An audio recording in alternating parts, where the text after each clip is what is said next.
Darkness falls across the land. The midnight hour is close at hand. And though you fight to stay alive, your body starts to shiver. For no mere mortal can resist the evil that is the Geeks with Wives and Capes, episode 114. What is up, everybody? Welcome to our Halloween spectacular episode. I am your ghost host, the one, the only Death Sparrow, and I'm here to bring you spine-tingling chills this evening. But first, let me introduce my co-host of Doom this evening. First, we have the other captain in the group tonight, the one, the only Mr. Casey Walsh. Casey, how are you, sir? I think I'm the only actual captain. Let's be honest here. That's debatable, mate. Well, now that Steve Rogers is in the building, we kicked that foul potty-mouthed Casey Walsh out of here. Okay. I expect good language from everybody and a good, clean fun. So let's do this thing. I knew we were going to regret bringing him kick on. some butt. It's good to see you, man. Are you excited about Halloween? No, I'm not. I'm not excited at all. Why not? I don't know. Number one, because I'm missing Kamikaze this year because of it, because they decided to fucking... Yeah. There goes the language right out the window already. Yes. They decided to You put kiss it your on a mother with that Saturday. mouth? Yeah. They decided to put it on a Saturday, Yeah. right, or on Halloween Saturday. So it's like, I can't go on Friday because I have to be home by Saturday, and I can't go on Sunday because that's a complete waste of my time. So Yeah. I got completely screwed. But other than that, yeah, it's okay. Yeah, I don't know. bummed I'm missing that out too this year, man. Kamikaze is always a good time. I know. It's like the first time in like a long time, but we'll have other representation there, just not me and Will, Yes. which is weird. It's weird. It is. It's weird. It's weird not going. Anyways, there's next year, I guess. All right. Yeah, always next year. Yes.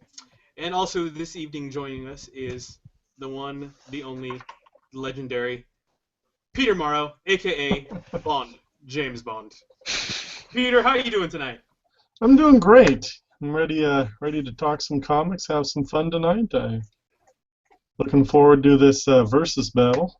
So, yeah, we know you're looking forward to that because, you know, we fully have to bow to your supremacy after ZapCon, and you and the other Peter being the undisputed champions of versus. I think there's some dispute. We got screwed because we should have won the Doctor Who, Doctor Strange argument because the crowd was obviously a bunch of Doctor Who fans. Right. I think we got bamboozled out of a win there. You don't want to piss off a bunch of Whovians, that's for sure. Yeah, no. Apparently I did, so. Yeah. But yeah, if you... One. That podcast should be coming out shortly. I'm waiting on the Scene and Nerd guys to get it out, but it should be out shortly. In fact, I'm going to message them right now. I think Casey almost got strung up by his toes and beaten with Daleks or something, you know, after the... It was pretty close. Yeah, we were worried Yeah, about that one fan had quite an evil look for you. She was like, I will kill you. Talk about the Daleks. I will destroy you. Peter, what's Halloween looking like for you this year? Well, this year I'm making some goulash and taking it to my friend's house where we're going to have some Halloween fun. Ooh, will it be ghoulishly delicious goulash? I like to think so. I mean, goulash just sounds like something you need to cook on Halloween because it sounds like ghoul, you know? So, Yeah, exactly. I think you got it right, bro. I'm imagining Peter's going to like a potluck orgy on Halloween. Hey, man. Crazier things have happened, I'm sure, on Halloween. Good. Casey's bringing it already. Yep. And tonight, we are joined by friend of the show, fan of the show, all-around good guy, Mr. Matt LaFleur. Matt, how are you today? I'm good. I'm really excited to be here. Yeah, we're excited to have you, man. I see you've dressed up as a fan tonight, so thanks for dressing up. Thank you. I was thinking about what I was going to say my costume was going to be. Yes. You're just fan. Just a fan. Just a fan. fan. The fan. Not even a fan. I'm the fan. Yeah, cool, man. Cool. So before we get into all the Halloween magic and excitement this evening, let's get to know a little bit about Matt tonight. Matt, tell us about your geeky origin story. When did you first know you were a geek? Well, it's not something that I kind of repressed. I've always liked movies like the Marvel movies and DC movies, and I never was really open about it because like a lot of my friends are like kind of like really into sports and stuff. Oh, there was a lot of jocks around, huh? Yeah, and I like sports too. Like, yeah, Patriots are on tonight. But I chose this over the Patriots. Hey, but I appreciate that. Wait, and then sports? Bro, what's up? I'm not familiar with the word. We're like, Patriot, is that one of the guys who signed the Declaration of Independence? Oh, no, yeah, I fought alongside Patriots. Yeah, I was gonna say I fought alongside a lot of Patriots in World War II. Yeah, you did. So, I'm familiar. All right, continue. But I had knee surgery back in May, and I was really hung up for like a couple weeks. So I just started watching a lot of movies, and I started watching a lot of comic book movies. Mm-hmm. And I was after like, you masturbated 1,000 times. Obviously. Clearly, that goes without saying. I have priorities. Yeah. So I was like, I don't want my regular Twitter page. I don't want that my ratio to be too bad. So I was like, I'll just make another one and just follow a bunch of stuff to kind of stay like up to date with news and stuff. Mm-hmm. And then I kind of just like really got into it and met some pretty good people, and that's how I kind of got here. Excellent, man. Now that you've embraced your inner geek, tell us what gets your geeky gears going, man. Like what kind of fandoms are you really into? I'm a real big fan of the big two of Marvel and DC. Yes, very good. Yeah, that's never heard of them. They're kind of on the rise.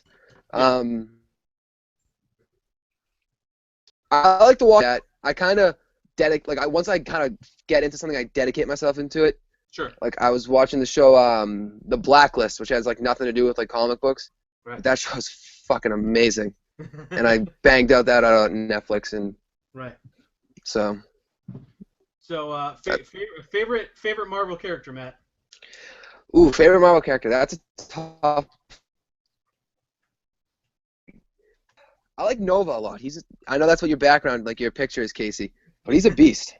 Nova. Excellent. I hope he's in Guardians of the Galaxy too. What do you think, Case? What's Casey's What do I think? No, he's not. Say about Nova and Guardians of the Galaxy? What they'll do with Nova, and you can tell this because it's indicative, of what's happening in the comics with Nova. If they introduce Nova, and he may be in Guardians of the Galaxy too, I just don't think so. Number one, because I think Nova's still an Earthbound character. Yeah. So he's from Earth, and I just don't think that they want to introduce any more Earthbound characters in that story because that would take away from Peter Quill in his story.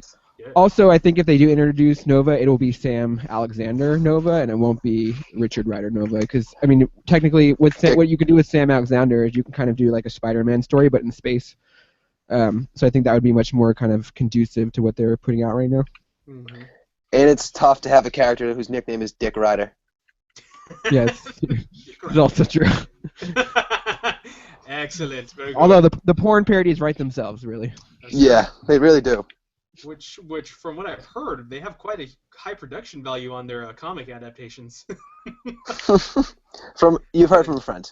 Yeah, I've heard from friends. Yeah, friends, right. Well, I've seen them all. I can tell you, they're very, very high quality. I only watched the first 10 minutes, but after that, they're I don't know. Yeah, that's all good. All right, favorite DC character? Batman. Batman. Right. Don't even have to think about it. Mm-hmm. How do you feel Batman has been portrayed as of late in the cinematic universe? The Christian Bale or Ben Affleck? Let's do the one that's actually been out. Let's say Christian Bale first. He's a terrible Batman voice. His voice is brutal. Okay. But as Bruce Wayne, he's unbelievable. Like I really believe that guy is like a billionaire. Like I really believe like him as Bruce Wayne. Right. He's all right as Batman. Like not great, but not terrible. I mean, he's definitely serviceable. Yeah. And what do you feel about the choice of casting Ben Affleck as the new Batman? Well, considering I'm from Boston, I like the choice a lot. Excellent. I think Ben Affleck's gonna be. I think he's a really good actor. Yeah. I think he'll be a good Batman. I wonder what I hope they do what they do with Arrow's voice, where they kind of just like they use a machine to like mess it up, so you can't really get mad at him for it. But I think he's got that whole distortion thing going on. Yeah. Yeah. I just hope that he's not Slade Wilson, because that'd be so dumb. That is the dumbest theory I've ever heard in my entire life. There is no Yeah. way that's true. It's so stupid. Like, there's no point to it. That was just some kid who wanted some off movie pilot. Like that is Yeah. the most ridiculous idea. And even if it was true, there's no way WB would be smart enough and clever enough to pull it off. It's Yeah. Do you think that's worse than the Jason Todd being the Joker theory? No, I actually kind of dig the Jason Todd being Joker theory because I think it's new and I think you can make it work. It's much more plausible than the Slade Wilson thing. Yeah. And I do think, like I said, I think that they would do the Jason Todd story Joker thing just because Joker's been done so well so many times that they want to try something new and different with that character. Yeah. Very good, excellent. Any shows, comic book shows you're really into right now? Well, everyone's into The Flash. I think that's pretty good. I watched Vixen, which I thought was pretty good. I hope they make a live action adaptation of that. What's a Vixen? Why have I not heard of a Vixen? Vixen was they did it online. CW they streamed it online. Okay. And Vixen. Did you watch the Justice League Unlimited TV show? A little bit. The Vixen was Jon Stewart's girlfriend after Shayera. Okay. She has this amulet that gives her she can press the amulet and she'll get speed of a cheetah, and then strength of, I'm trying to think of a strong animal. Gorilla. A gorilla. It's her powers based from animals in Africa. Yeah. Gotcha. Very cool, man. Yeah, she's a cool character. Yeah. Well, we think we've harassed you enough about your geeky background. What do you say, everybody? We talk some Weekend Geek first for our first topic of the night. Who wants to go first today? Peter, you want to start us off today, man? Well, sure, why not? So I just got to say, the Witch Doctor right here. Picked him up at ZapCon. Yeah. Got right from Lucas Kettner. And I read them this week, and I have to say they're probably, bang for your buck, the best horror comics I've ever read. They're dark. The art is really to my liking. Right. The story is nice. It bears nothing. There's no bearing on the fact that the guy's name is Morrow. That has nothing to do with it. Gotcha. But no, it's a fantastic book. Essentially, it's about the occult and this witch doctor. He's the doctor to the occult, and he's your standard asshole. Yeah. Thinks he knows everything. It's fantastic. Sounds like AC. Hey, I'm just an asshole. I don't think I know everything. Right. Other than that, though, can we talk about Agents of S.H.I.E.L.D. for a moment? Yes, let's talk some Agents of S.H.I.E.L.D. Totally can. Definitely has gotten better since season 1, which was a shit show. I liked it. So this week's episode, if you haven't seen it, you probably should. Yes. It's probably one of their best. So spoiler alert, you may want to turn away if you haven't watched this week's episode, because we're gonna talk some Shields. Yeah. I mean, basically, they tell the story of Gemma when she was on that planet. Yeah. Alone. They haven't really said what planet she was at or if she was at any. Ego. Ego. Ego, the living planet. Ego, the living planet. Okay. What if it's his brother, Alter Ego, the living planet? Ooh. Dum, dum, dum. Hey, Matt. I make the jokes around here, buddy. All right. So real quick, Peter. Let's pause you for a second. Casey, explain Ego. What is the Ego planet? Ego, the living planet, is, that's what he is. He's a living planet. Yeah. He's like a sentient planet that kind of just floats around the galaxy, just kind of being a planet, I guess. I mean, he doesn't really have a purpose or anything that I know of. When you inhabit him, he, controls, he can control, everything on his body, I guess it's what it's called. So I don't know. It's just a weird thing, and it hasn't really. I haven't seen it in comics in a really long time. It hasn't been brought up in a while.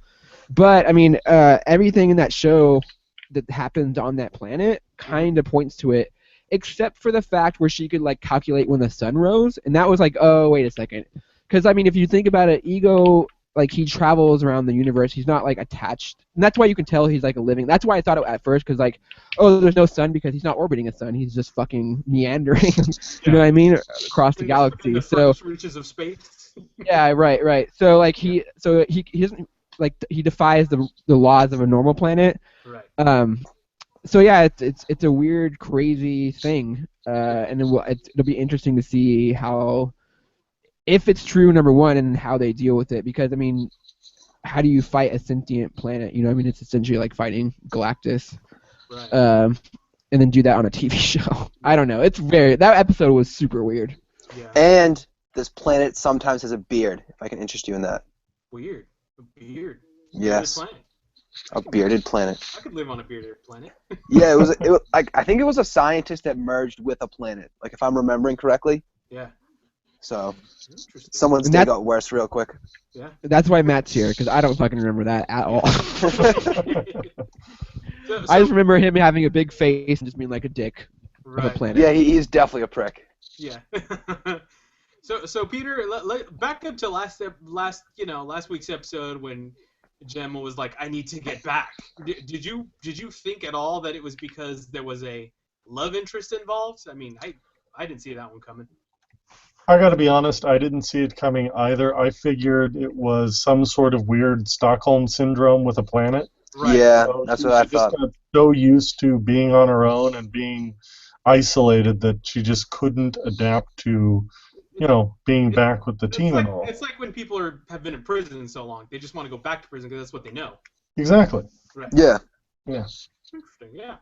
So we discovered Gemma found herself a buddy who had also been marooned on this ego planet, we'll say for now. Yeah. And through a series of misadventures and trying to get back to the other side of the portal, they kind of, had to lean on each other, I guess, for hope. So. What? Yes. Man, that sucks for Fitz. That guy cannot catch a break, man. What happens with Fitz now? What?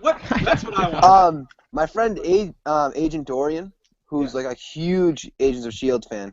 Yeah. He says that Fitz should go after Daisy. I think that's really stretching Fitz's abilities. He'd be really batting up. I think Daisy's a little bit out of his league. Yeah. What would you call that? Would you call that phasey? Yeah.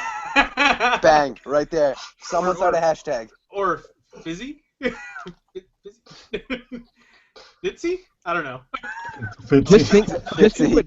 Just think what Daisy can do with those vibrating powers. You know what I mean? He doesn't need a man at that point, Casey. Oof. Whoa, hey. That's what I'm talking about. Oh, do you want to hear a theory, Agent Dorian's theory about who Lash is? Yes. Andrew. Really? Yeah.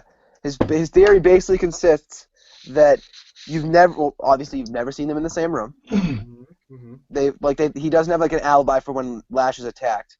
Right. He picked up his stuff and just left Agent May. Yeah. And no, in the comics, Lash's like purpose is to allow like Inhumans to like go into what's called like afterlife. Yeah. So it's sort of like the same thing that Andrew's doing with the team, like allowing Inhumans to join the Secret Warriors. Right. And if you notice, he hasn't allowed a single one to join the team. Mm-hmm. And the third thing is when he sees Alicia at that episode where, like, you remember when Lash was like killed Alicia's clone? Right. Andrew looks like really like confused, sort of like, didn't I already kill you? Yeah. So that's his theory. It's the best one I've heard so far. Interesting theory. Of course, Andrew's, for all we know, dead right now. Supposedly. Yeah, exactly. Yeah. Supposedly dead. Yeah. Allegedly. Allegedly dead, right. Yes. So, Peter, thoughts on what made this such a good episode? Well, and to tie it back to Halloween, yeah. I think it was probably one of the better just creepy episodes. You know, you didn't know what was going on. There was a evil entity There was a looming unknown threat. Right, a looming unknown threat. Yeah. The characters started out. Well, one of them didn't figure Simmons was real. That's and always Simmons, good. of course, was feeding on her own anxieties, and Will wasn't helping that too much either. So it was a great buddy cop story in a creepy way. In a creepy sense. Is it possible that he is Ego and he was just like projecting himself? Oh, that's a good theory. I don't know if I mean, Ego has ever been able to do that.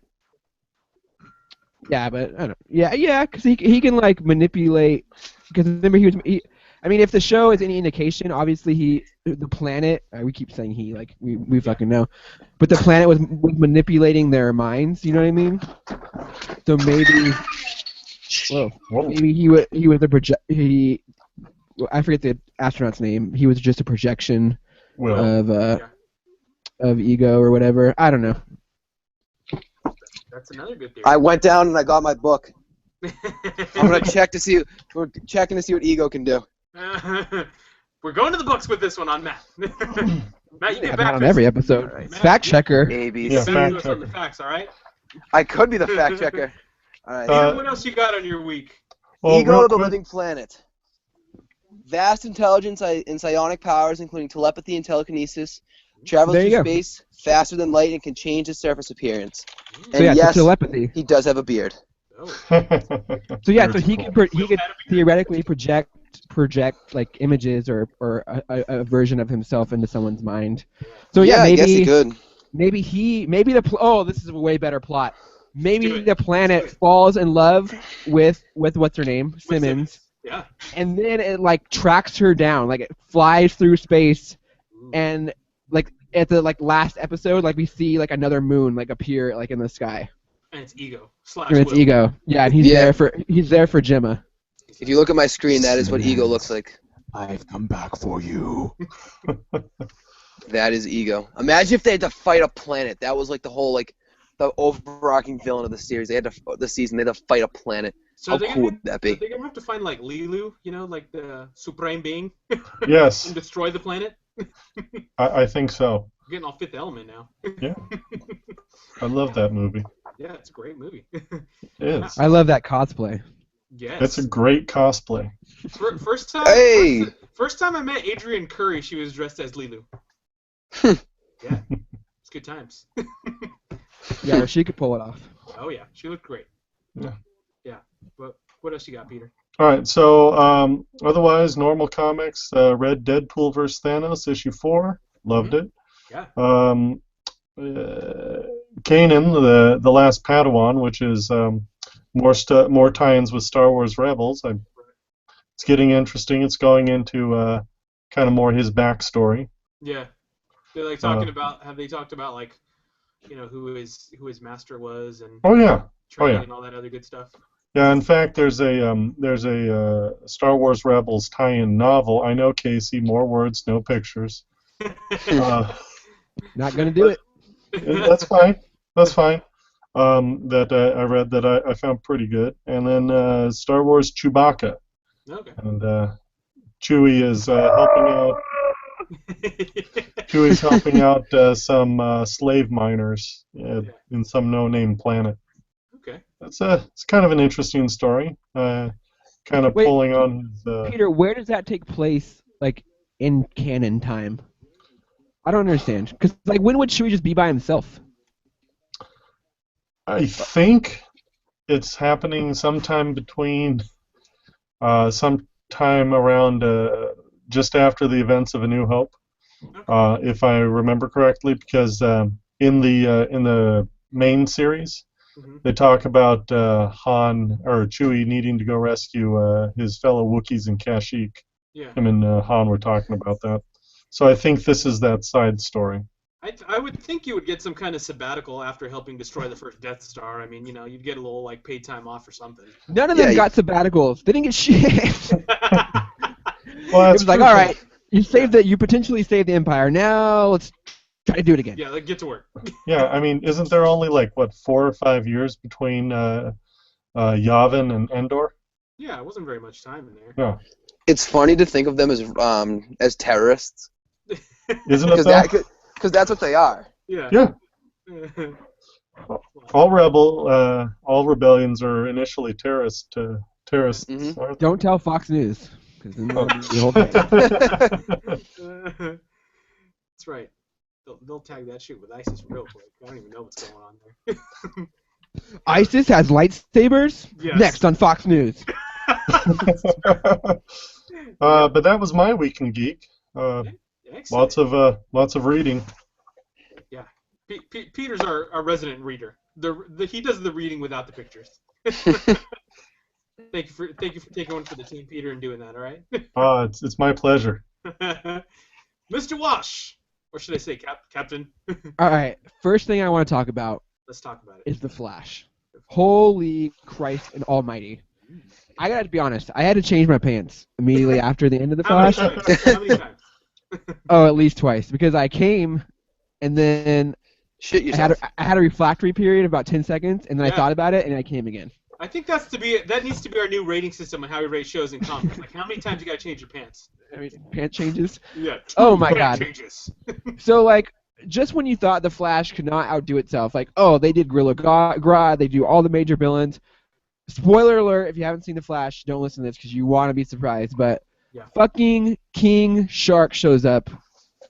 I've a This 12-foot, motherfucker, King Shark. yeah, a 12-foot Shark Man Mm. shows up and in full like CGI, in beautiful CGI. He looked amazing. Oh, yeah.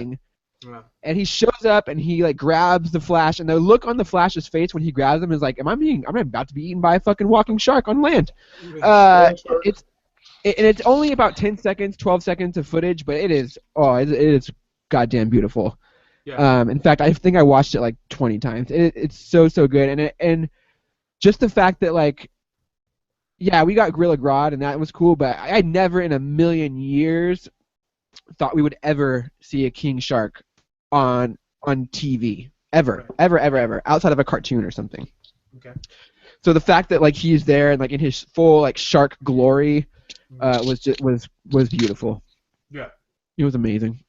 I just want to. I don't even want to do this podcast. I just want to go watch it again. Can we wrap it up? And I think you need to go change your pants again. Yeah, I think I do. I need to go change my fatigues. Yeah, the Flash, man. If you guys aren't watching the Flash, shame on you. I also picked up. I also watched Supergirl. I didn't like it that much. I didn't like it that much. Yeah, It was alright. It's okay. Yeah, I agree. It's good. It's not terrible. It's another superhero show, and yeah, she gets right to the point. Like she's Supergirl from the start, like which is nice. Thank God. Yeah. Yeah, we have to right. wait, like a season or something. But I have a little issues with the kind of like canon bending stuff that they did. Mm-hmm. There's this weird love triangle like right off the bat, like nerdy guy. Mm-hmm. And then James Olsen, who's not a nerdy guy, Yeah. is like the suave, like debonair, like professional photographer, and is like best friends with Superman. He's like the photographer that gets to like photograph like Victoria's Secret models. He's just, Yeah, which was weird. Yeah, he's a beast. Yeah. Which was weird because like that's never been Jimmy Olsen. Yeah. He's always been the nerdy guy. Right. So that was odd. And then like I didn't understand the whole like Danvers part. Like why couldn't she be given to the Kents? Like why did it was just because that they would just be weird to have because they're old? I don't understand. Like why do we have to have this whole other? I think she was just like she just landed somewhere else. She No, landed but no, in he- like Santa Barbara or something. No, Superman took her. That's why he found her. Superman found her like Right. pod, Okay. and then he took her to this Danvers family. Like how like I don't Oh, that understand yeah, part. that's retarded. Why would he take? Why would you do that? Like why not take him? You know what I mean? Is this It was the just a same weird Danvers thing. As in like Captain Marvel Danvers or No. Probably not. okay. Odds are slim on that one. It was So I think I'll. So those are the only two issues I really had with it. I'm interested to see where it goes. I really hope that they use it as a way to kind of use Superman villains that we will never see in a Mhm. movie, like Parasite and like Like that Lobo. Power Ranger villain we saw from the last episode. Yeah, the weird power. The guy with the three eyes who's purple. I forget his name. Like Diestro or something. Yeah. Vartex. Yeah, I hope we get some really cool like villains. But yeah, it was a little too cutesy for me. It was a little too like, oh, I'm so cute and bubbly and nice. Da, da, da, da. And hopefully that stuff kind of like simmers down a little bit as the series moves on, because that was a pilot episode, so I totally expect that all that stuff up front. But I don't know, what do you guys think? I like that. I like the idea of like getting kind of girls into thing, but I didn't like that it was so like feminine heavy that like it kind of like took. I thought it began to take away from the show. Like, what were you saying with like the cutesy and bubbly like? Like, if that's every episode, it's gonna get really tiresome really fast. Yeah, Supergirl's she's a feminine character obviously, but she's a badass. Like she can hold her own with anyone, and like I don't believe that this girl can hold her own with anyone. And she's been on the Earth for so long, like soaking up all the rays, like so she'd be just as strong as Superman. Okay. Yeah. And like that guy Vartex like kicked the shit out of her. Right. Well, I mean, I guess we could say, I guess in theory, even if you had like super strength, but you didn't spend any time fighting or knowing how to fight, you might still get your ass beat by somebody who does know how to fight. I mean, I don't know. Maybe that's good. That can be an explanation for it. I don't know. Probably. I enjoyed the show. You guys can throw eggs at me, like virtual eggs at me. I like the show better than fucking Man. No, I liked it. I'm just being, like I said, I'm just being the naysayer. I will definitely be watching it and seeing where it goes. I did enjoy it. I liked it a lot better than I thought I would. Right. I do, like I said, I just agree with Matt. Like, there was a couple things in that pilot episode that they totally had to do for a pilot episode. I totally understand. But if those themes and those tropes continue on for 22 episodes, like, it's gonna get like everyone's gonna get tired of it. You know what I mean? Like, it's gonna get like old. It's gonna go old hat real fast. But I don't know. Greg Berlanti's in charge, and that's another thing too. This is obviously not in the Arrow and Flash universe, because Superman is not in that universe. Yeah, not in that universe. And in this one, he's a well-known entity, and everyone knows who he is. And so, like, I have no issue with that. Like, I would really like to see them. Well, there over. is dimensional travel. Yeah, I guess. Yeah, the true. Flash, he could swing over, and Cisco can like feel through dimensions now. So maybe he can feel her and be like, oh, well, not feel her. Well, maybe feel her. Cisco's a pretty good guy. Pretty good guy. Supergirl's beautiful. I mean. Yeah, no, but maybe Cisco could be like, there's this really powerful, like alien that we could use. Yeah. He's good, but he's a really big villain. Yeah. I doubt that's going to happen, but that's like a way that they could do it if they needed to. Yeah. Gotcha. But if King Shark shows up on Supergirl, oh man, I will fucking. Yo, best show ever. Emmy nomination. Best show ever. Walsh, what else did you watch this week or read this week? Well, I watched Agents of S.H.I.E.L.D. and we talked about that and Ego. I think we just need to go over again, like, why we think it's Ego. I just want to go over a couple of things so people don't think I'm a crazy person. So, the heat source that he mentioned, like, that's like that could be Ego's brain. And then he mentioned the landscape changing. Right. Where he said. Every time Ego can do that. Yeah. And then the sandstorms. I think that was kind of like Ego, kind of like asserting his presence. Is that like when Ego sneezes? Yeah. Ego sneeze? Ego burp? And then the telepathy on the astronauts, and then the projected image of whatever person that she was seeing. Not the Red Astro, but the other guy. There was obviously like. One of the things it says in Ego's like bio, it's like he created an army. He created armies of superhuman warriors from its own substance, which was sent to other worlds to conquer. So he can create other people. Out of his substance. People like that. So that could be. Yeah, what substance are we talking about? People making substance. Ah, yes. So yeah, I really enjoyed S.H.I.E.L.D. It was good. Anyone watch Arrow? I haven't watched this week's Arrow yet. No. It's on the docket. Constantine. Yeah. John Constantine. Oh, he shows up this week, so that's exciting. I'm excited for that. Yeah. I read. I think we all read this. Howling Commandos, numero uno. Howling Commandos by our buddy Frank Barberi. From Frank Barberi, and I don't know how to the artist's name I'm gonna butcher. Schoonover. Schoonover. Yeah. Oh man, I digged it a lot. I really liked it. It's hilarious. It's perfect for Halloween. Yeah, man. I think they marketed it and released it on the perfect time. I love the cast and the crew.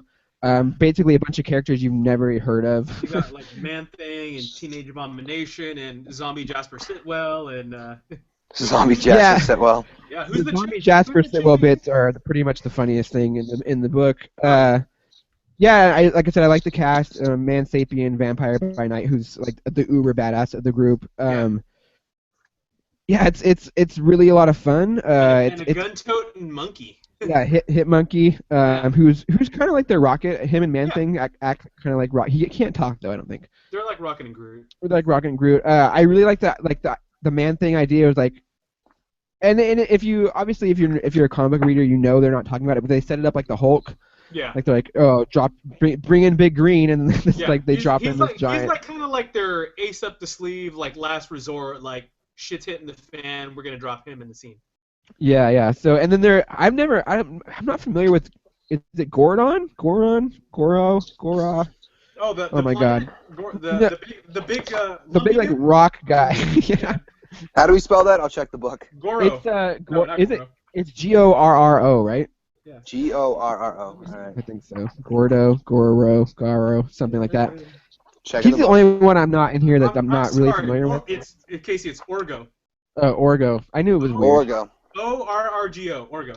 Yeah, he's the only guy in here I'm not familiar with, so I wasn't really keen on his deal. But yeah, I like I said, it's a lot of fun. It's a really weird concept where like Dum Dum Dugan, who is basically like a life model decoy Yeah, he's an L&D. with like a living brain, is in charge of like this monster squad, and they basically go out and fight like other monsters. So yeah, it's a lot of fun. It would make a great TV show. Heck yeah. It'd be so awesome. It'd be super expensive, but it'd be It's a lot of fun. yeah, it's so much fun. I'm definitely adding it to the pull list. It's probably gonna replace some of the other books I'm not really too keen on now. Yeah. But yeah, I really enjoyed it, and we're all huge fans of Frank, so we wish him the biggest success. And everybody, please go pick up Howling Commandos Shield #1 because it's a great Halloween comic, and it's just a great comic in general. For sure. Do you want to say anything else about it, Will? Because I know you read it. No, man. You No, said it, covered you it all. said it. Yeah, I think you covered it, man. It's It's a great just- book. Yeah, the team, like I said, if you're just looking for something, like if you're kind of tired of the same old rigmarole from Marvel, like Yeah. I think it's just a good like palate cleanser because it's a team I guarantee 90% of the people who read comics just have never heard of, Yeah. they're not familiar with. That it's a bunch of characters that are out of this like crazy like box. So Yeah. it's just really new kind of. It's a familiar idea, but it's just done in a super fun way with a bunch of characters you've It's never got encountered. It's got a little bit of that horror element. It's got a little bit of that slapstick comedy element. You definitely got Yeah, some action. You know. I did feel a lot like I felt very much like Guardians of the Galaxy nostalgia when I was reading it. Right. So yeah, if you're a fan of Guardians, I think you'll definitely love Howling Commandos. Right. This is a week old, but I feel like I did read it this week. So I also read We Stand on Guard. Okay. I think I've talked about it before. It's Brian K. Vaughan's newest book, and it's basically about a war between Canada and the United States. Mhm. And the United States is like this uber superpower who is out for water, and Canada has a bunch of water, so they basically Nazify Canada. Yeah. What I mean is they like just murder everyone, Right. and then anyone that is like alive or they feel like they need to like keep an eye on, they imprison in like these camps or whatever. Mhm. So it's basically about like a Canadian like terrorist group who's trying to like stop the United States from invading Canada. It's a lot of fun. It's very graphic and gory, and it's once again it's just this crazy out of this world book that maybe could happen someday. I don't know. It's kind of frightening though. Yeah. And then also I think I like that's you it. said terrorist. Yeah, they're terrorists for sure. I guess or rebels. I know. Yeah, it depends on what side you're on. But yeah, that's pretty much it for me. Yeah. I think. Cool. Oh no! I caught up on all Black Science, so I'm finally caught up on Black Science. Right. Another like a book I've lamented about a million times. It's an emotional roller coaster, and if you love sliders, you'll love Black Science because it's sliders on acid. And lots of little hamburgers. I'm talking about the TV show Right. with Jerry O'Connell. Yeah.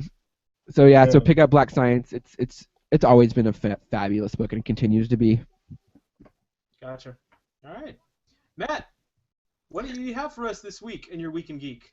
I don't have a. I once I got back to school because I'm a junior in high school.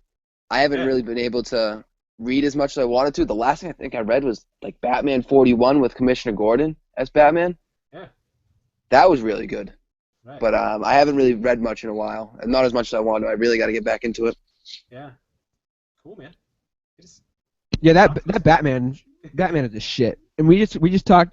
Julian Gallet just talked to Zack Snyder. I do this all the time. Scott Snyder. Yeah. About issue 44, which was a very highly critically acclaimed issue, but did do kind of different things. So if you're interested in that, check that out on the site. It's up now. Yeah. Groovy. I guess it's my turn. What did I read? Well, we already talked about most of the stuff I read and watched. The only other thing, which is also a week old, that I picked up was Invincible Iron Man #2 by Bendis.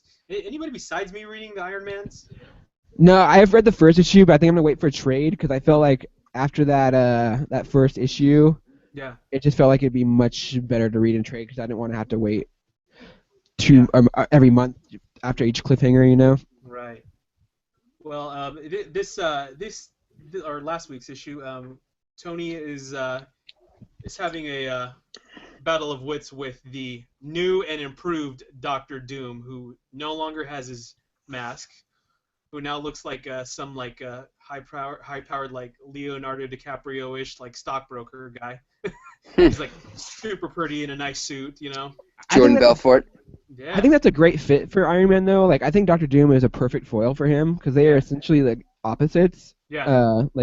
But they both have like these armored suits. But like, Doctor Doom's is more kind of powered by magic, whereas Iron Man's is more kind of powered by tech. Mm-hmm. So yeah, I think it's I think that's going to be a great kind of foil for Iron Man. I'm really interested to see where that goes.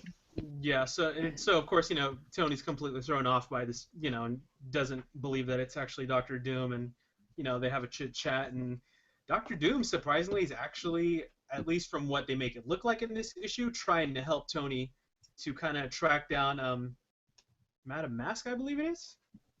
Yep. And who is apparently collecting mythical artifacts for something, right? That's what she's doing. She's in love with Tony. That's what I gathered from the first issue. Yeah. She's gathering mythical artifacts, and she went to Latveria to collect another one, which she apparently got a decoy. And Doctor Doom is now handing the real Wand of Watum. I know nothing about this artifact. Anybody? Oh, that sounds very familiar. Yes, the Wand of Watum, and I guess Doctor Strange has one as well. Yep, that's what I'm thinking of it from. Yeah. Anything magic, just look at Doctor Strange. Yeah, and so Doom actually gives it to Tony and says, like, here, this is safer with you than it is with me. So Tony's really like, all right, what the fuck's this guy trying to pull? You know, something's going on. So I think the most intriguing thing about that whole series is like, it makes me way more interested in what happens at the end of Secret Wars. Yeah. Like what happened? I feel like I need to catch up on that too. Yeah. Like I think there's only two. There's still 2 issues left, if I'm not mistaken. Right. So yeah, I mean, I don't understand what happened to Doom where he like took this 180, and it's very, very interesting, and I'm kind of really interested to see what Secret Wars does to kind of change these characters. Yeah. A little bit off topic, but why can't any movie get Doom right? Because Doom requires his own movie. I mean, he's a complex character, and I think he requires just as much screen time as your hero does. He needs like half a film to get set up, right? Yeah, because I mean, you really need to set up his relationship with Reed, which is super important. His jealousy of Reed, his love for Sue, his uber intelligence, but his arrogance at the same time. That's always Doom's. Like Doom, if he wasn't so arrogant, he would rule the Marvel universe. But his arrogance is always his downfall. Yeah. And then you need to set up like why he needs a suit, his vainness, his ability to control tech and magic. There are all these different things that kind of make Doom the badass that he is. That really is hard to contain in one movie. See, the Fantastic Four should have started out with something small like a Mole Man, and then graduated. I think that's what they were gonna do. Because if you look at, before I went to the movie, I looked up who the characters were gonna be in it, and the government guy was like, it said Mole Man Hmm. under like his name. Yeah, the one who like gives the rundown on that movie's such a fucking mess. But the one who gives the rundown on them, yeah, he was cast originally as Mole Man. That's what they should have done. Yeah, I think it makes more sense in that way. Yeah, you can, because like also with that movie there was a setup where like Doom basically turned the negative zone into Latveria, and he built like a castle there.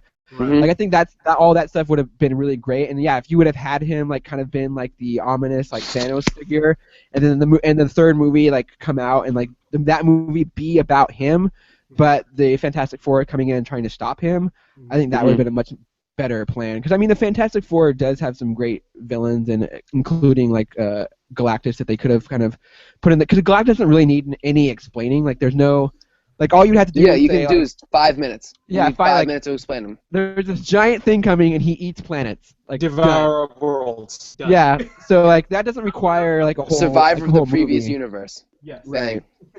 So do you guys listen I to don't the know. Weekly Planet? No. Yes, I do. Did you hear that they were talking about the other day how there was like there's a rumor that that you know how Marvel like okayed the Damage Control show? No, Marvel okayed the X-Men No, show. the X-Men show. Yeah. I really just want the okay Damage Control show.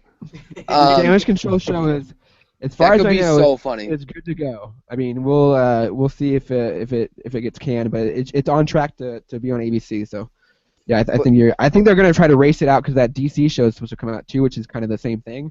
Yeah, so whichever one gets up first. Yeah, right. But apparently the trade was if Marvel accepts that there's going to be like the mutant TV show, that they'll get Fantastic Four back. Won't get them. They never had it.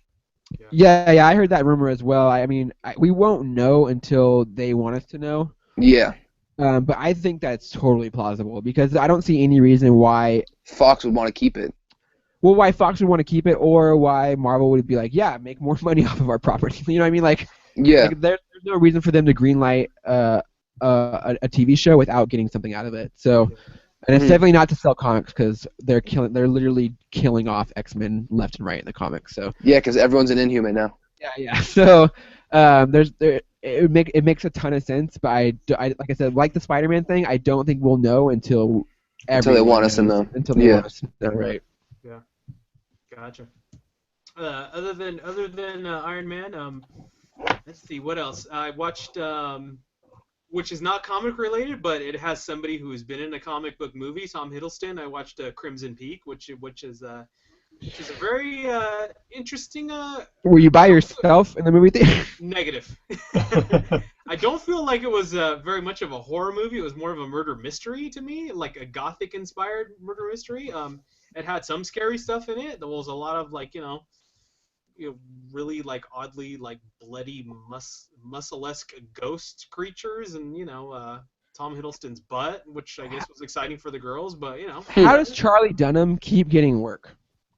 Like that guy was on a one good TV show. He like fooled everyone into thinking he was a movie talking star. about Charlie Hunnam, the dude from Pacific Yeah, Rim? Hunnam. Yeah, that guy. Yeah. Terrible actor. He's He's all terrible. in it. He's all up in that. He's all up in it. He's all up in it with the Alice in Wonderland chick.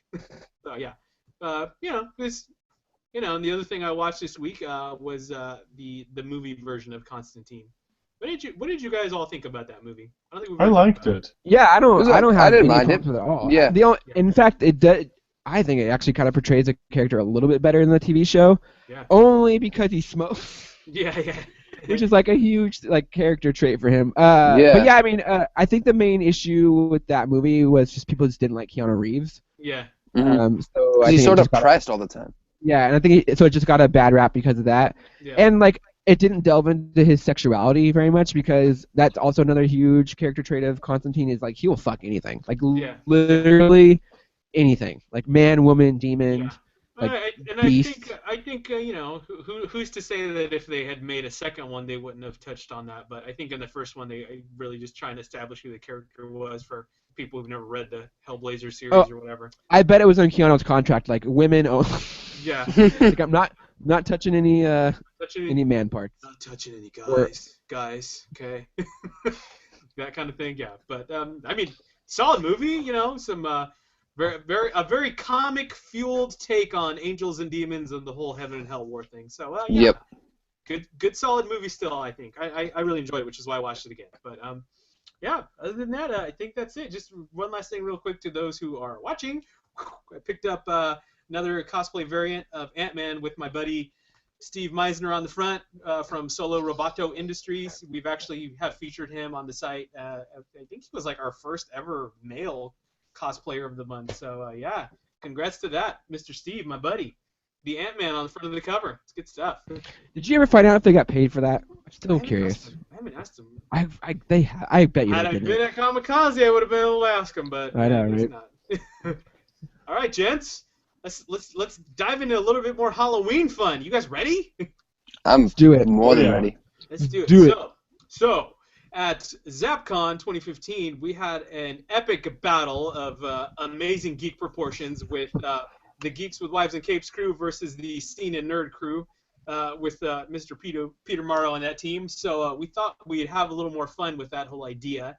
And in the spirit of Halloween, we thought with so many awesome maniacal psychopaths that have graced the silver screen and then some over the years, we decided we're going to have a little debate tonight on who is the best all-time movie maniac.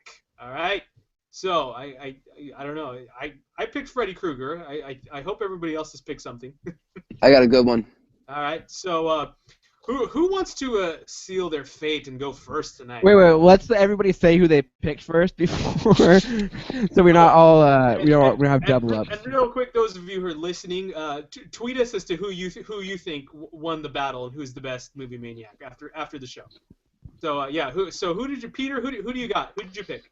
I picked the Unnamed Evil portrayed in The Evil Dead. Okay, all right, That's a good one. that's a good one. Casey Walsh, who'd you pick? I'm gonna go with Chucky. Chuck. Ooh. All right, and Matt, who'd you pick? Dr. Hannibal Lecter. Ooh. good Oh, one. another good one. Damn, these two are smarter than me. Fuck. All right. Who's going first tonight? Well, host goes first. You go Yeah. first. Goes I'm the first. guest. I'm not going That's first. what the email said. The host goes first. All right, kids. So, for my pick of all-time best movie villain, I chose none other than the original Springwood slasher himself, Mr. Freddy Krueger. So let's go back, way back when. Let's talk about how Freddy started. If you want a just vile way to enter this earth, Freddy's lovely mom was a nun who worked in a mental ward, and through some fun circumstances, unfortunately for her, she was locked in a room over the weekend that housed 100 criminally insane maniacs, and of course she was raped repeatedly and beaten, and out of that lovely, lovely incident, Mr. Freddy Krueger was conceived. So, Freddy was born. Wait, what movie was that in? I missed that part completely. It's all been confirmed, sir. These are all confirmed facts. All been researched on the internet several times. Watched a couple movies. All right. Freddy started small, obviously, killing hamsters in his classroom while being called the son of 100 maniacs, which I'm sure you remember that little song, Casey. So there's a confirmation right there on that first fact. So later on, he was adopted by a lovely gentleman named Edward Underwood, who constantly beat Freddy, abused him physically, mentally, emotionally. And, Freddy's lovely love for destroying innocence turned on himself, started cutting himself with razor blades and all that. And, as a teenager, finally had enough of the beating, and he stabbed his would-be adopted father right in the eye with a straight razor. And Freddy began his quest of evil. And Wait a second. What? I must have missed, when did this happen? there was a I think it was Freddy's Dead, and Alice Cooper actually played his adopted father. I'm gonna have to rent that. Is that the one with the little kid? No, that's the one where he finds out he had a daughter. Okay. Yeah. So, we turned to a spring where Freddy became the Springwood slasher, and Who did he choose for his victims, guys? He didn't choose adults. He didn't choose elderly. He didn't choose animals anymore. He chose children. Why? Because he hated the idea of innocence. He hated the fact that his innocence, his childhood was taken from him. So he not only killed, maimed, but also tortured small children, feeding off the energy of their souls. And of course, Freddy met his human demise at the hands of the parents of these poor children. And, you know, after being chased into a shack, locked in the shack, you know, had the shack lit on fire, Freddy didn't die. He made a deal with the demon spirits to basically become a dream demon. And that is where Freddy truly gained his notoriety as the man who would kill you in your dreams, with a confirmed total of 43 kills. Let me go over a couple of my favorites. Wait. We're bringing facts into this? Bro, I came prepared, all right? For once in my life on this show, I came prepared. So, a couple of my favorites. Let's see. Pulling a this one's right up our alley. Pulling a teen into a comic and shredding him up like a piece of paper. Oof. Let's see. Turning a boy's, we'll say, wet dream into a nightmare by presenting the illusion of a woman in his waterbed and then jumping up out of the waterbed, you know, repeatedly stabbing the guy and drowning him. Force-feeding someone their own contents of their stomach. Turning into a human TV with arms. And definitely one of the best ones, turning someone into a human puppet, using their tendons as strings and throwing them off of a roof. So, ladies and gentlemen, the only man who will get you in your dreams, because remember, we all gotta sleep sometime. My vote, Freddy Krueger. That's a great explanation. Who's next? By the way, everybody take note that I took notes. Yeah. Way more work than I did. You watch like a YouTube video. I was gonna volunteer. All right, Matt. Matt's the next victim. Who do you have for Matt? I have Dr. Hannibal Lecter from the books written by Thomas Harris. Hello, Clarice. Dr. Hannibal Lecter, I'll start off with a brief history of his childhood. Yes. Him and his sister, they had a decent life growing up, and I believe it was Nazis came in. They killed his sister and forced Hannibal to eat his sister. Lovely. Doesn't sound like a good time. No. But there is, it kind of hints that there was no Nazis. He just killed and ate his sister. Ah. Yeah, which is really disturbing. Mm-hmm. So he ended up growing up with his uncle, and I can't remember her name. I'm not a huge Hannibal fan. I just know he's really fucking twisted. He grew up with this Japanese woman and his uncle in France, and he loved the woman, but she never loved him back. And someone was heckling her, and he just goes out and brutally kills them. Yeah. And the history of actors that have played the great Dr. Lecter, we have Brian Cox, Gaspard Ulliel, Mads Mikkelsen, and everyone's favorite Anthony Hopkins. I mean, if anyone can pair Chianti with your liver, yes. it is Dr. Hannibal Lecter. Yes. A fun fact about Anthony Hopkins. You know the scene when he's talking to Clarice Starling and he makes like the slurp noise? Yes. That is not in the script at all. So if you look at Jodie Foster, she's like, what the fuck is going on? That terror on her face was probably real. Yeah, she's like, is Anthony Hopkins gonna eat me? Like, yes. And the TV show really delves into the relationship of Will Graham, the FBI agent before Clarice, and Hannibal really well, which I think is really done really, really well. That was a good TV show. It's disappointing that it ended up getting canceled. Right.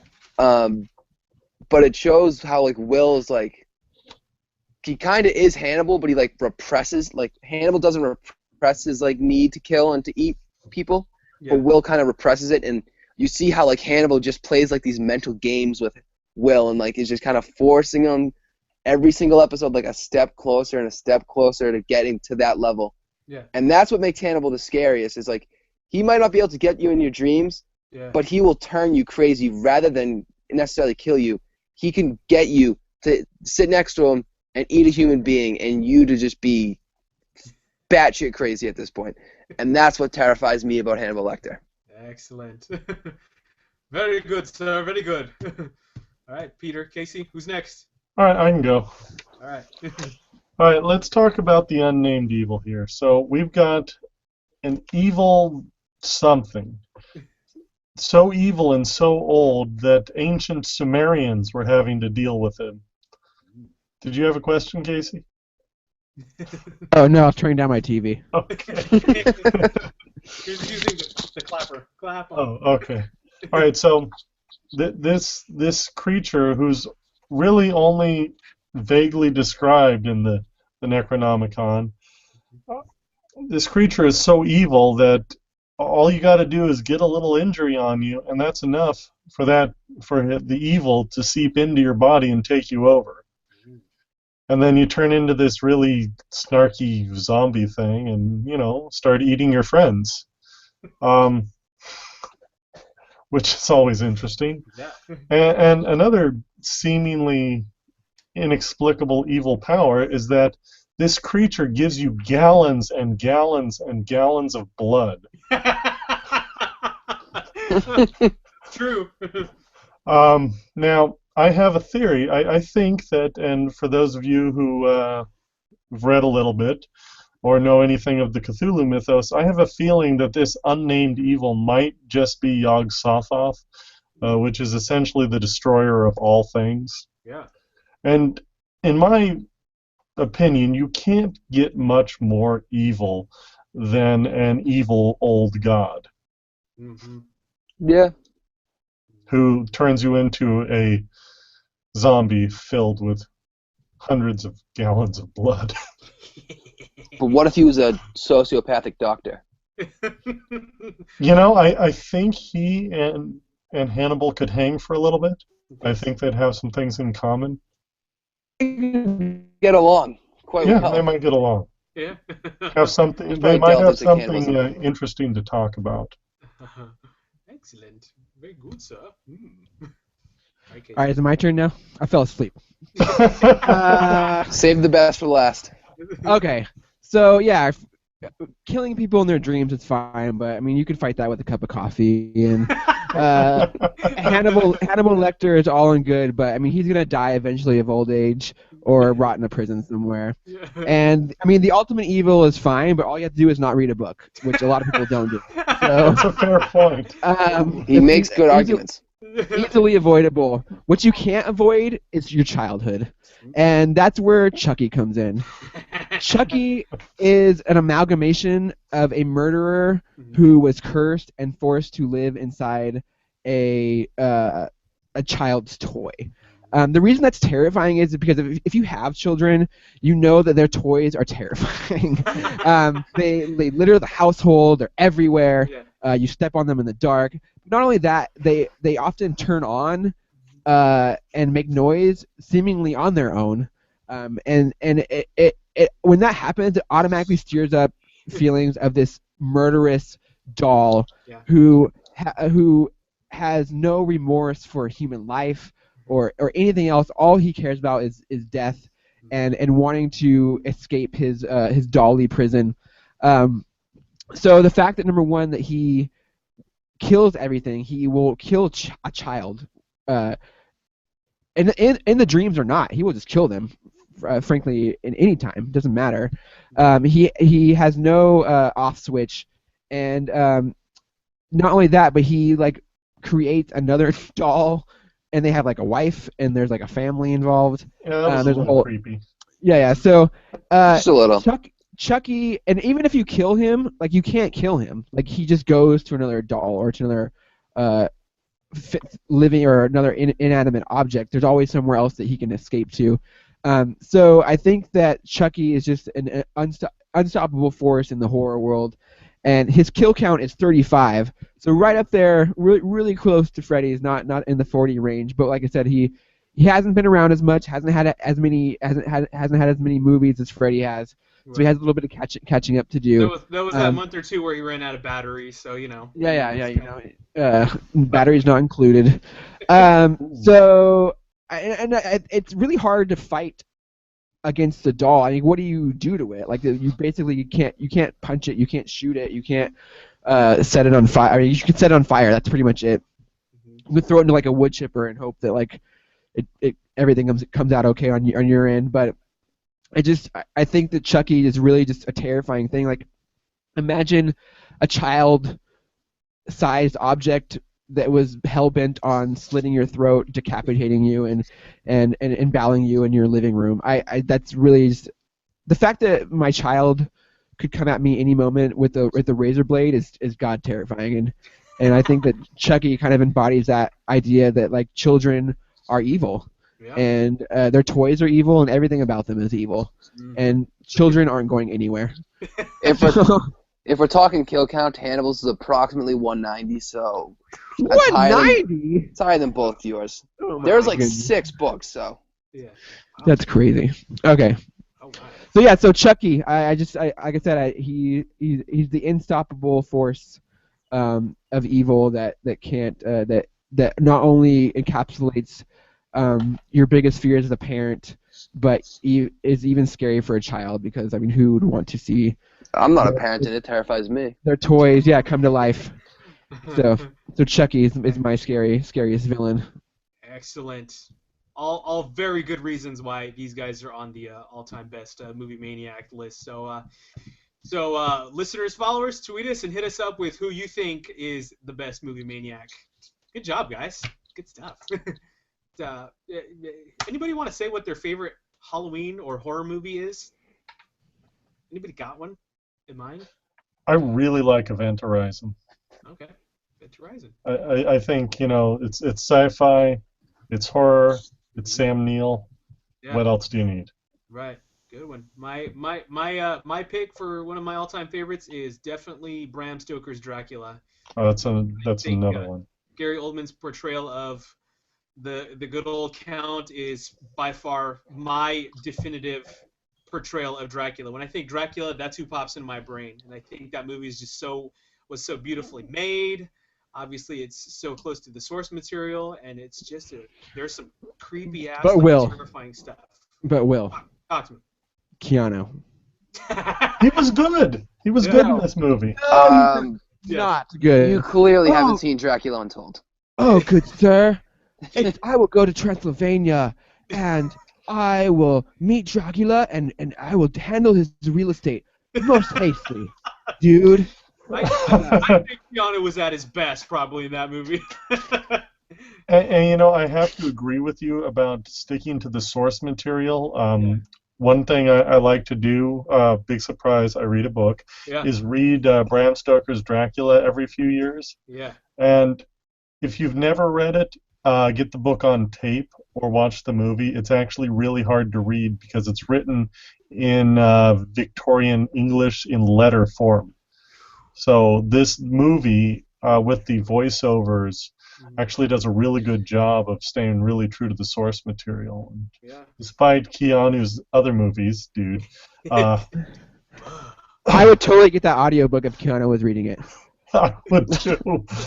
August 27th, 1784.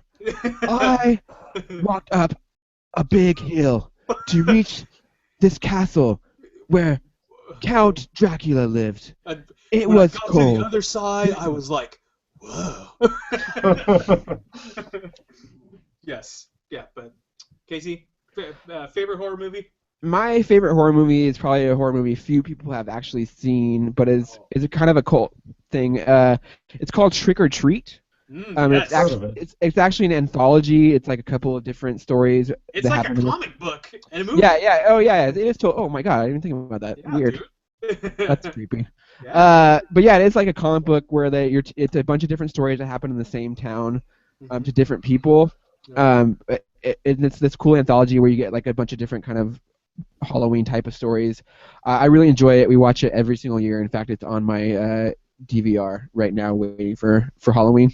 Dude, that little kid, what's his name? Like Sam? Is that the main little horror character's name? That little kid? I don't remember his name. He's like scary as shit, man. Kid with like the burlap sack head. Very scary. Yes. Matt, favorite horror movie? I like A Cabin in the Woods. That one's pretty scary. It's good, good old Joss Whedon there for us. Mm-hmm. Yeah. Great. I'm on Casey. Good thing that Josh Whedon's out of the Marvel movies, though. They're getting kind of old. They need new blood. Is that what you're saying? Yes. Notice how good like Guardians of the Galaxy and Winter Soldier is, and then notice that Age of Ultron's the exact same movie as the first one. All right. I'll give you your opinion. Let you have it. All right, guys. Hey, Casey, are you there? I'm here. Sorry. Excellent. So I think that's good on our Halloweens. Is there anything else you guys want to chat about today? No, I mean I had a great time. I'm happy that Matt was able to join us tonight, but I'm ready to go get my Halloween on. In fact. Yes. Yes. Yeah. Haunted house, here I come. Yes, beautiful. Well, guys, let's go real quick around the table for a final thought for the night. Mr. Peter Morrow, what do you got? Well, I just want to say that, if you haven't, go watch Dracula. Mm-hmm. Bram Stoker's Dracula. I think, don't go in thinking anything about it. Just watch it with a fresh, open mind. I think you're gonna be really enjoying it. Yeah. And also with the Crimson Peak. Mm-hmm. I just checked on Rotten Tomatoes. The Martian beat it Yeah. in the theaters. Yeah. But from what I hear from my buddies, it's a really great gothic romance. So if you like those. Mm-hmm. Peter, I really appreciate you plugging my movie so much. It's great. Thank you so much. You're awesome. No problem, Keanu. Cool. What kind of name is Keanu? Isn't it his stage name? I hope so. I feel bad for him. Peter, where can our awesome listeners find you on Twitter? They can find me at Edrickson_Tarot, and just keep an eye on the GWW website for more book reviews. Awesome. Thank you, sir. It's always good chatting with you. Mr. Matt LaFleur, what do you got for your final thought this week? I was just really happy to be here. It was a really good time. You guys' costume was a little bit better than mine, a little bit more prepared. I mean, I definitely won the horror maniac battle. Is that so? So, I mean, it's good to come out with a victory. Yeah. And self-proclaimed winner, eh? Yeah, that's all that I need, really. Excellent. I would, whenever you guys are willing to have me back, I'd love to come back. Hey man, you know your facts and your stuff. We'll have you back definitely. Yeah, Matt. Whenever I need a fill-in, I'm gonna call you, buddy. Yes. Matt, what's your Twitter? You can find me at Marvelopedia. That's like Marvelopedia. Yes, Marvelopedia. Awesome. Looking just about to crack 500 followers. Beautiful. You should beat me, bro. Don't worry, you'll get that GWW bump, I promise. Yeah, I know. I've gotten a couple in the past 24 hours. Beautiful. It's good having you, man. We look forward to having you back. Really excited to be back. My brother, my partner in crime, Mr. Walsh, final thought me this week. Oh my God, my daughter's trying to close the computer. Just go to thegww.com for. I mean, we have a bunch of Halloween stuff up going right now. Chris is doing his top 30 horror movies. Mm-hmm. I just did a costume review for the little one who is now being annoying. Yeah, and make sure you guys are keeping it to our podcasts and all that stuff. We really just appreciate your support and everything that you guys are doing for us. So please follow us on Twitter, follow us on Facebook. I don't know how that works, but and make sure you guys are visiting the GWW every day. And please rate and review us on iTunes. And have a happy Halloween. Yes, excellent, beautiful stuff. For my final thought, I have some cool geeky stuff to talk for, like geek collectible stuff. After 7 years, my Darth Vader lightsaber is dying. I have just purchased a brand new top of the line Ultra Sabers. The model I got is the chosen one. I'm so excited to get that thing. Customer service is beyond amazing. The owner, Emery Harris, great guy. He'll get to your emails. I told him I needed it in pinch. I ordered it yesterday. It's already been shipped today. So I will definitely get a review up of my thoughts on the Chosen One from Ultra Sabers, because as far as I can tell, this thing's going to be badass, like probably the best saber I've ever owned. So I can't wait to get that and show that to everybody. But it's still made of plastic, right? It's a metal hilt. I meant it's not like actual. Like, No, sir. like, okay. No, sir. Not yet. But yeah, so that's it. As always, thank you for listening. We are glad you joined us on this Thursday before Halloween. Remember to stay safe, have fun, call Uber if you're drinking, and as always, come join us again next week, and we'll be back. And for the whole crew, you can follow me on Twitter at Darth Sparrow. Have a safe, happy Halloween, and we will catch you on the Geek Side.